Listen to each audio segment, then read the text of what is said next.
As Stephen said, my name is Andrea Nick. So I'm here to talk to you about air quality. I actually recognize quite a few faces in here, probably from RS410. Maybe you ran into on a fire, or some people like CJ gave me a big help out on my first thesis, so that was great. So it's good to see familiar faces. And then Neil, actually, we were under, yeah. All right, so before I get started, I just kind of wanted to let you know about our program because we're kind of an unusual program. So there's about 30 of us nationally, and here in Region 5, we're under fire. Okay, so we do some other stuff, looking at ecological impacts of air pollution, but I would say a pretty good chunk of what we're doing is fire-related stuff, and I just want to stress that we're here for you, okay? So if you have questions, air quality-wise, with your prescribed fire, please don't hesitate to call one of us, talk to us. We're now starting to do a lot of stuff on wildfires also, so I can talk a little bit about that later. But basically, there's myself. I'm acting as the Southern California specialist right now. Northern California is vacant. We hope to have these two positions filled. They've been vacant for a while, for a couple years. So I plan to stay. Hopefully I'll fill one of those. If not, I'll just be a floater. So I'll still be here. And then Ricardo is in the Sierras. Lupe, she manages the machinery. So I'll show you some of my machinery later. But we have a cache in Region 5 of about 12 to 15 monitors that you can order up for your prescribed fire or wildfire. And then our regional program manager is Trent Proctor, and we're underneath the assistant director, Rob Griffith, of fire. Okay, so some of the things I want to talk about just really quickly is what is smoke. So if you haven't had RX410, I'm going to just give you a quick, here's some pollutants. And then we'll talk a little bit about why it's an issue, some of the legal requirements, how you can monitor and model your smoke, and where you can get help. All right, so as you're probably aware, there's a lot of different pollutants that are coming out of smoke. So the biggest ones are carbon dioxide, carbon monoxide, and particulate matter. You'll see that most of the time when we're talking about fires, we really concentrate on particulate matter. Some of that has to do with because it really is the biggest issue. And another part of it is that it's one of the easier pollutants to monitor. Okay. So particulate matter are very small particles floating around in the air. So to give you an idea of how small these particles are, if you were to take a strand of your hair and measure it, it's so small it has to be measured in a unit called a micron. And the average hair is about 50 to 60 microns. So if you look over here, this is a magnified version of a piece of hair. And if you turn it on end, okay, you're looking straight at the bottom of your hair. This is PM 2.5, okay? It's like a little speck. So it's that small. Okay, I think a grain of sand is about 100 microns. Okay, and that's something that you can see, just to give you an idea of how small these particles are. And the vast majority of wildfire smoke or prescribed smoke is that PM 2.5, which is the tiny one. And the issue with it is that on the very low end, the ultrafine stuff that's maybe 1 micron, that stuff goes right into your bloodstream, and your body doesn't really have a way to fight it off. So your immune system tries to attack it like it's a virus or something like that, and it can hang around for weeks at a time and actually cause long-term health issues. So smoke is regulated. You've maybe seen these colors before, so they kind of like assign a color and a category to describe how bad the air quality is. So they have this for each pollutant that's regulated. But this is particularly for particulate matter. And just to give you an idea, okay, if you notice over here it's saying that greater than 250, if you have that for 24 hours, it's in what EPA calls hazardous. So extreme examples I've seen of smoke would be like Happy Camp, you know, all in the, I'm sure you guys are all familiar about that. Happy Camp, Syed Valley, that whole like corridor in there, I've seen 1,400 micrograms for several hours. Yeah. So, yeah, and you know, me, I kind of start to feel it, and then healthy, I start to get a headache, and I'm just cranky if I'm in that constantly. Anyway, just be aware that this is out there, and this is really geared towards the public. So just know for your own personal understanding, if you want to look this up and find out more about it, you want to start looking at like the OSHA regulations, because they're different. There's different assumptions behind OSHA versus these. These are supposed to be for the most sensitive population, so children and elderly, people with emphysema, whatever. That's who these are geared to protect. And as more research comes out, the EPA changes this and refines it. So that just happened with ozone. Okay. So basically, air quality is regulated at 3 levels. So there's the EPA at the top, which is federal. And then here in California, we have the Air Resources Board. So they decided that, and California is the only state in the Clean Air Act that can make tighter standards. And that's because we actually had air quality regulations first. And so the EPA put that provision in there. So we have our whole own set of air quality standards, just to like add to the confusion. And then the local air districts, they're the ones who are in charge of deciding how it's going to be implemented. Okay. One thing I meant to say right off the bat is I know that air quality, it's, you know, you're not necessarily dealing with it every day unless you are a prescribed fire practitioner. So if you have any questions, and just speak up. Don't wait to the end, because I know this is a lot of information and I'd rather you not get lost in the presentation. Okay, so this slide here is to no. If you've been in ours for 10, you've seen this. This is just to give you an idea of some of the other regulations that are floating out there. So like I mentioned, the EPA at the top created the Clean Air Act back in 1970. Then in the 90s, they had this regional haze rule, and that's basically looking at visibility in wildernesses. So if you guys have been to the Dripping Springs fire station, have anyone spent any time there? Do you guys notice how at the old station on the hill there's like a crazy piece of machinery up there? That's to monitor for regional haze. And so every forest, most of the national parks, some tribes, some wildlife refuges have these monitors. Okay, so if you ever go somewhere and you're like, what the heck is that? It's this, okay? And smoke plays into that, because if you have a lot of smoke, then you're going to reduce visibility, right? So that's how smoke is tied in. Then, like I said, there's the California Clean Air Act. And because this is so hard to navigate, the EPA came out with this document, Policy on Wildland and Prescribed Fire, which they always talk about redoing, and it hasn't been redone. And then California has Title 17, which is all their other rules related to health and safety, and air quality falls under that. And then you have the individual AQMD or APCD. So AQMD stands for Air Quality Management District, and Air Pollution Control District is APCD. And there's no real difference. Some places wanted to call themselves an APCD, so that's San Diego, that's what they decided. South Coast went with AQMD, and South Coast is on the Tribuco district, portions of it anyway. So I think I pretty well kind of covered this. The federal, they're at the top, and they make all these regulations.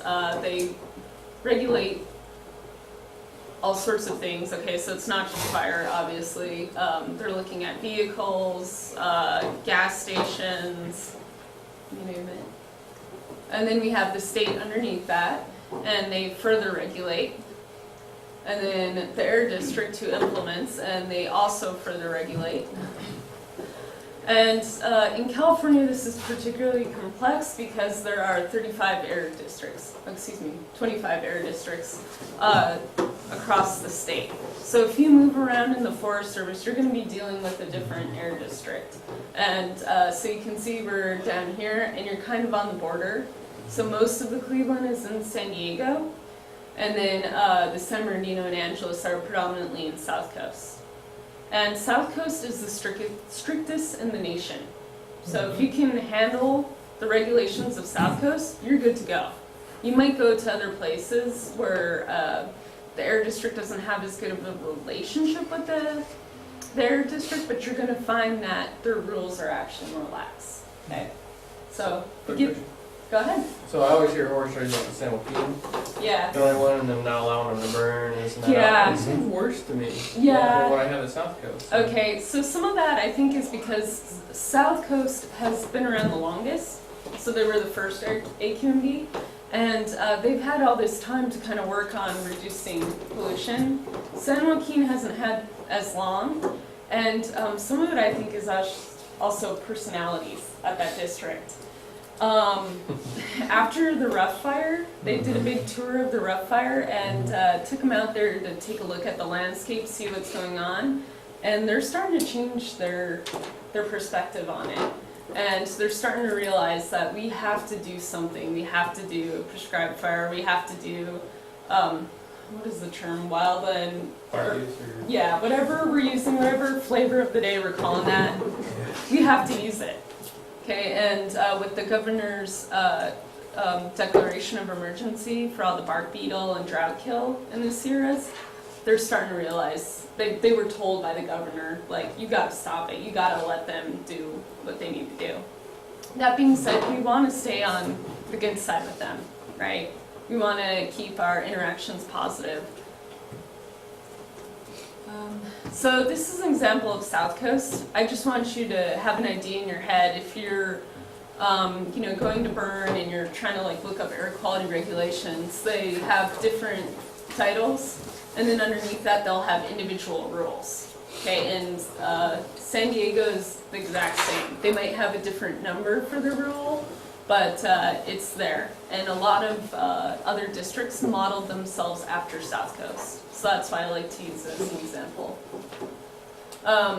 So the sort of rules that could affect you is if they have a visible emissions rule. They just don't like dark plumes of smoke. So it's actually mostly tied to industrial sources, but they might kind of want you to address that. It depends. Nuisance. So if you get a bunch of complaints about your prescribed fire, then the air district feels they can use that rule to say, we want you to shut down. Okay. The good news is you asked at our meeting last week, and the South Coast guy said, we don't really get too many public complaints. And that's good, because in the San Joaquin they'll get 7, and they're like, oh, this is horrible, you can't do this. You know, and I'm like, really? 7 people out of millions? I came from the Sequoia. Okay. And we did a lot of burning, Yeah. and we tried to do a lot of burning during my time. Definitely. And it really came down to all the pre-planning, and then they come down and say no. Yeah. And it really was, that relationship was really bad. Yeah, and so we discussed a lot of these issues last week with a meeting from someone from South Coast Air District, is because in the past they were really generous in allowing us to burn, even on no burn days, and they've had to change that.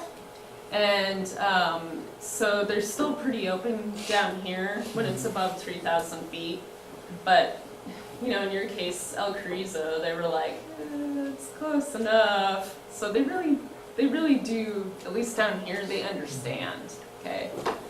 They want you to go through the process to call in, or however we're gonna do it. They want you to make sure you have that burn authorization, but once you do, they're okay. So basically all of the burn rules are based on meteorology. So they'll have something really specific, like at this airport, we want, when we do an atmospheric sound, which is an atmospheric measurement, we want to see, you know, this level of mixing height. You know, these sort of criteria is met to allow a burn day. Okay. And so this is like kind of like what the text will look like if you go in there and you look at that. So what I was saying about regional haze, that's where you might have heard this term a class 1 airshed. Are you guys familiar with that at all? Okay. So what it basically is that with the regional haze, and when the Clean Air Act was made, Congress decided that wilderness should have a higher standard of air quality. Okay, and so we are charged to protect it, and I have to look at like new power plants that are built in the LA Basin to see how they're going to impact our wildernesses. But as far as what I've seen for prescribed fire, just acknowledge that there's a class 1 out there. They really just want to see that you acknowledge it, say what the distance is from the project, and you know, if you're trying to mitigate impacts, tell them that, okay? But really, I see that the districts are more focused on human health than looking at class 1. That's kind of, well, it'd be nice, to be honest. Okay, so some of the things you can do is to monitor. So I actually brought one of the monitors, in pieces anyway, here today. So this is what it looks like fully set up. So if you see, it's got like a tripod, and then there's this big box, which is on the table there, and then individual pieces. It's a lot like a MET station. When it's running and you have really high concentrations of smoke, you'll see this. This is what the tape will look like. So this, I took this photo 2 years ago, and I had this at the Syed Valley Fire Station. Okay, during all the fires around Happy Camp, and that was the readings where I had several hours of like 1,400, and that's what it'll look like on the tape.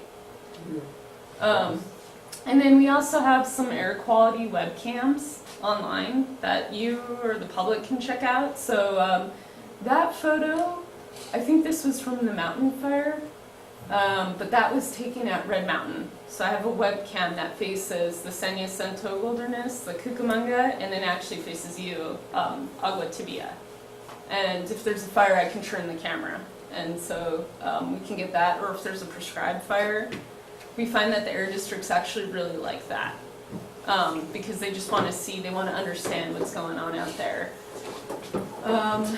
Let's see, I'm hoping to get more, because there isn't really any webcams on the Angeles, or even really in the San Bernardino other than this one.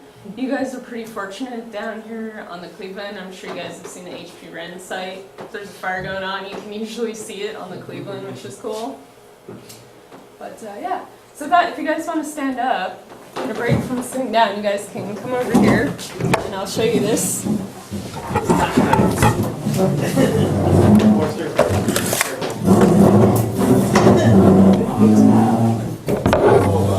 know. I'm gonna break some stuff right now.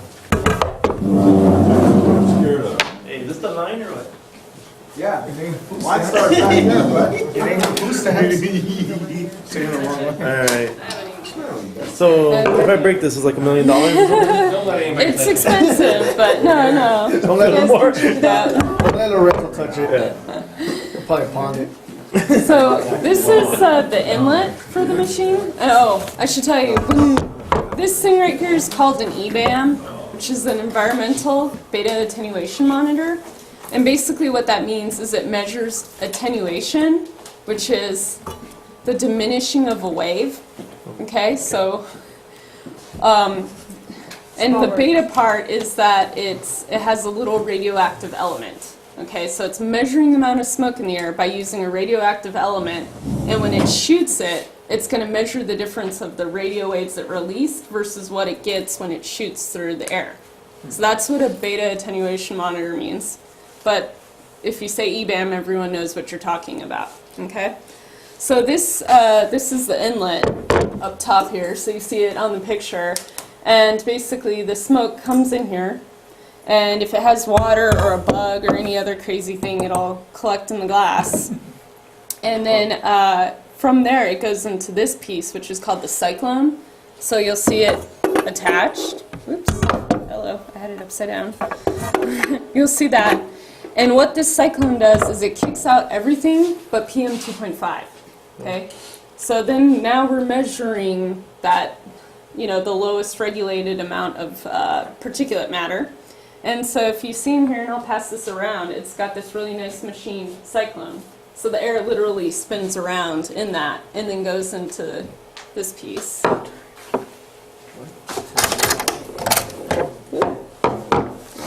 The table. Okay, so this is the part that has the radio element. So the air comes in, and then it deposits, so the tape would be running right here, and it deposits on that tape, okay? And then it measures it. And the great thing about these machines is that we can attach a modem to it, and we can get the data by satellite. And like I said, these are available. What we can do is we either send them down in pieces to you guys for your fire, or you can order up the machine or the unit with a tech. So during wildfire season, we work with the Air Resources Board, and we deploy them all over the state. So it's not uncommon when you have a lot of fires to have like 30 of these deployed around the state. Okay, and yeah, so that's kind of a newer thing going on. So yeah. So if I put that in my female report, do I get extra credit? If I got one of Yeah, those where on are you my going to put your project? EBAM? You don't hold Andrea. You said you had like 15 for rent, right? Yeah, so, 25 with the tech. Once you handle that, buddy. That's the best option. and if you guys, I guess one thing to say is if you are going to place one of these, you want to place them where the impact is going to be. So meaning you don't want to place this right next to the fire line because that's not really where the public is going to be impacted, right? Oh, I see. I mean, you could get like crazy cool rankings. Well, mine's on the road, so. Yeah. Well, there you On the go. road, so. Yeah, but usually we put them at like a school and hospitals, yeah. But we generally want them at, like on ground level, so that we're measuring ground level smoke. All right. Do we get the tech that comes with it? If You we order one of can, these? yeah. Yeah, it depends on availability, but they try. And like I said, we're paid through fire, so we generally don't ask for funds. If we're going to wildfire with our machinery, then we charge the incident.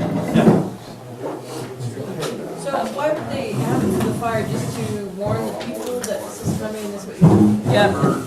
Yeah, so now what we're doing is we're deploying a lot of these on wildfires, and that's because we're finding that my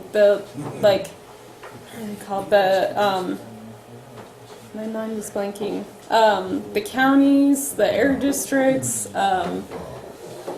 public health officials want to know what's going on in the air. And the state has a bunch of permanent monitoring sites, all around the state, but we find there's big pockets of unknowns, and those individual communities can be impacted a lot harder than, say, where the monitor is.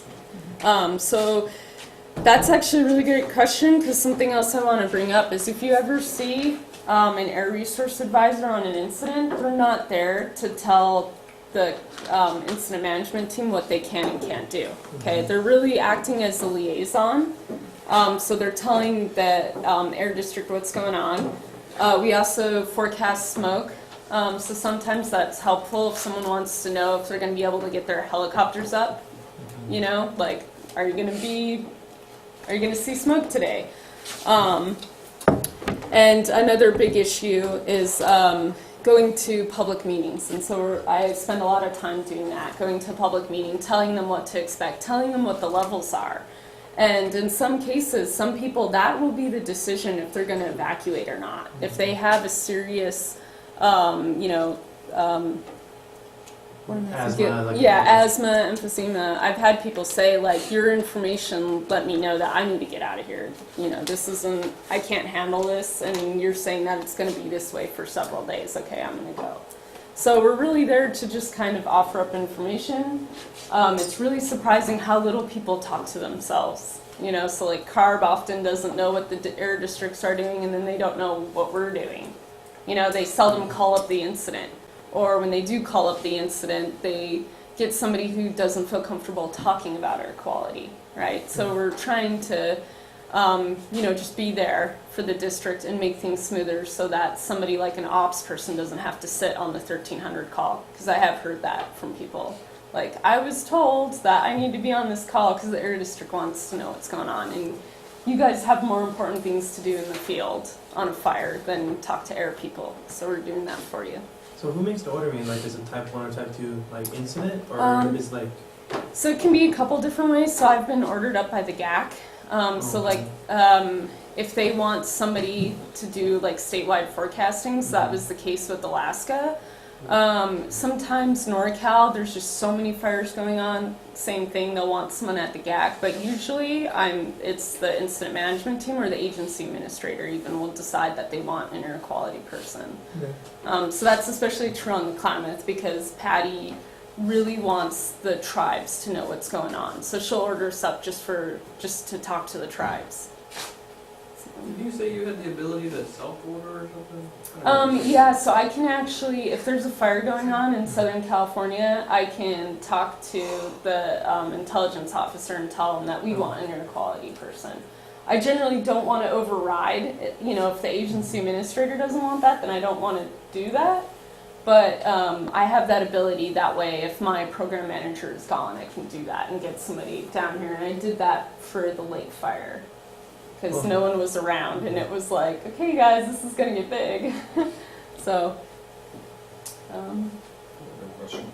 sure. Do you ever see a scenario where like an ICP ends up getting moved or OSHA because of air quality monitoring? Is Yeah. that ever come into play? So that is a talk about where camp is being placed, and how we view it is we realize that there's multiple considerations, right? A lot of times where camp goes is because that is where it's convenient. But we have seen cases, I think it was about 2 years ago, there was an incident commander who got on a conference call who wasn't making sense. And it was because of the carbon monoxide. So he was actually experiencing impaired judgment. Wow. So That's what it was. they're pretty sure that, yeah. It was up in Humboldt. Yeah, so in those, so that's a great question, and that in the future, because that's another thing, if you're constantly in smoke, especially in camp, because you're usually in the low-lying areas and the smoke just comes in, like you'd be better off sleeping out near the line, at the high elevation where the air is cleaner at night, but that's not solved yet, yet. But it's not been a case for like OSHA saying you No. will do this. So. Yeah. I would do that more. Yeah. It always seems like camps in the bottom of the Yeah. drain. Yeah. It's a pretty gnarly camp. Yeah. So, the last thing I kind of wanted to touch on here is that, if you're doing prescribed fires, oftentimes you're probably going to want to model how much emissions you're going to put up, where the smoke is going to go. And there are a lot of models out there, but the one that I highly recommend, because it's easy to use, and it takes in a lot of other models that you maybe are already familiar with, like Consume. It uses, what else is in there? The pile calculator. I mean, this takes in like all those sort of things, and it's this program called Blue Sky. So Blue Sky Playground, you can create your own scenario. Right? So you go in and you say, okay, I want to create my fire. And if it's a pile, you can put, just like that pile calculator, you can say how big it is, how much of it was soil, what the vegetation type is, and it'll give you the emissions. And then you can actually create a dispersion model and see where your smoke is going to go. So this is kind of unexciting. Part of it is because this is the daily max concentration. So you can get what it thinks is going to be the max concentration. You can get kind of the average, so you can see if you're going to really smoke out somewhere. And then you can also see what the hourly concentrations are going to be. So that just gives you an idea, and then you can go back to that chart and look and see where on the scale of the AQI, the air quality index, your smoke is going to be at. And then Oh, go ahead. Where, do you find that Blue Sky Playground on the interweb, or? No, it's a Forest Service product, but it's public facing. So if you just search Blue Sky Playground, you'll find it. And you just create an account and you're good to go. And you can play in there and you can adjust fuel moistures. I just showed it to some folks on the Klamath yesterday, and they were like, oh my god, this is so much easier than FOFOM. You know? Because it'll even show a map and you just click, oh, my project is right here, and this is how many acres that it is. And you can use land fire for the vegetation. You can use what is the fuel? The fuel The books. fuel models? Yeah, it takes in fuel model. That's from Landfire too. Is it? Okay, so, and you can customize, so if you actually have measurements from the field, you can say what the loading is. So it's pretty simple, and that's why I recommend that one out of all of them. Right now, that's the best that's out there. I guess one other thing I want to stress is that just realize when you're dealing with the air districts that they're coming from a different angle than you. Their responsibility is to protect public health, and as the federal land manager, we have all these kind of conflicting things, right? We're supposed to protect them from wildfire, but then we have smoke, which, you know, causes human health impacts, and just keep that in mind, and then also keep the idea that what we're trying to do, bless you, what we're trying to do in the long run will help human health, right? So if we can reduce the amount of large wildfires that have huge amounts of particulate matter in the air, that's going to help the public, okay? And, then there's PFAS. Yeah, because you don't have to do it, that's why. That's why I have an ECC. Yeah. Okay. Heavy as that collar brass, aren't you? Raise them down. And then, so the last thing I just wanted to make you aware of that there's a couple different groups out there floating around at different levels that talk a lot about smoke and prescribed fire. And so every year, a couple times of year, the Deputy Regional Forester and some of our staff and air quality and EPA, we all get together and we talk about these issues region-wide. There's the Interagency Smoke and Air Council. So IASC is probably the one that's the best for smoke for you guys, for prescribed fire practitioners. If you want to kind of discuss the issues you're having, that's probably the best one to go to. And that's usually held in McClellan. And then there's a group of, it's the executive level of the air districts. They have their own association and they meet.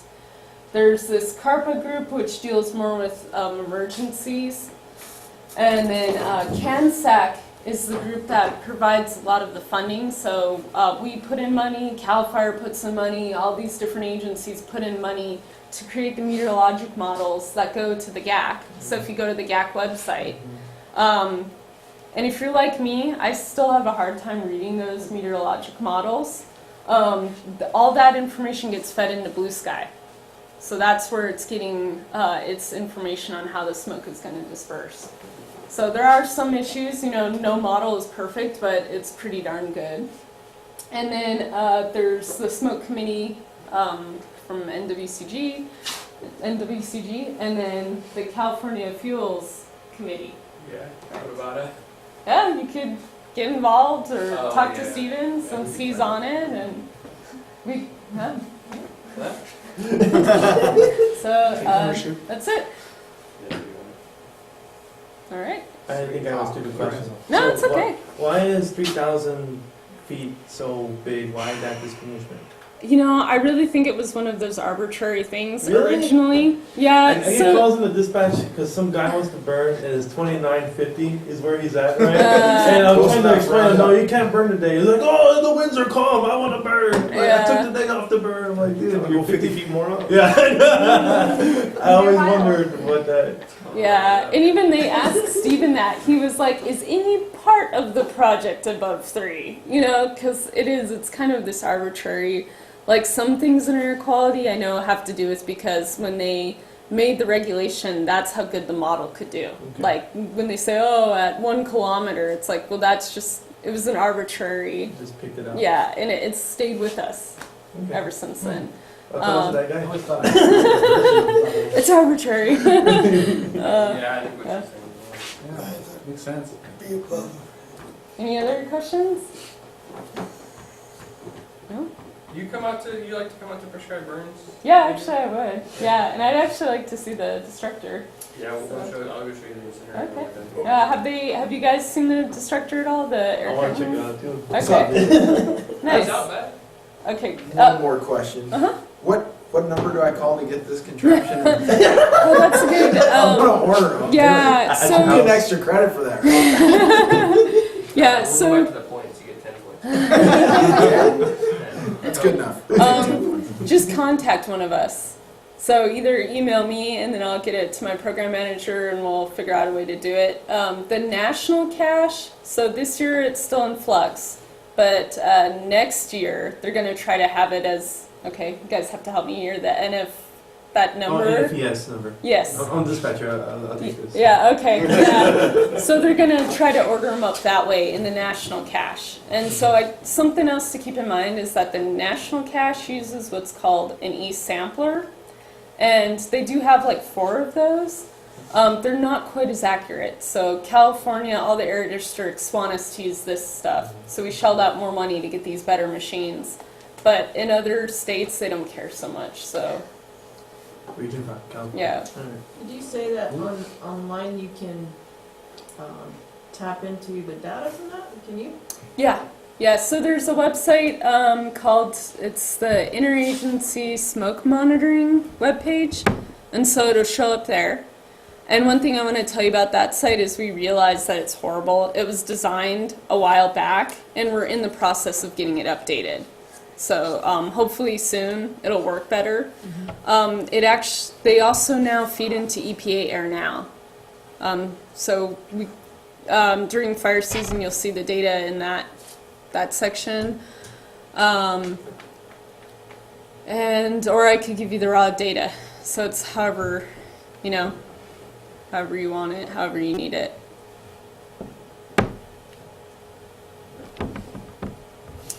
Any other questions? Questions for you? All right. Thanks for coming down. So Yeah. you're here in a resource for them. As burners and fuels implementers, right? Yeah. All right. Yes. All right, let's give her a big hand. Thank you.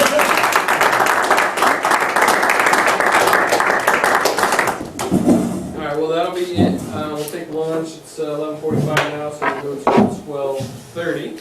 Maybe 45 minutes or so. And then we have Neil and Lisa and Lance. Jeff might speak for a little bit.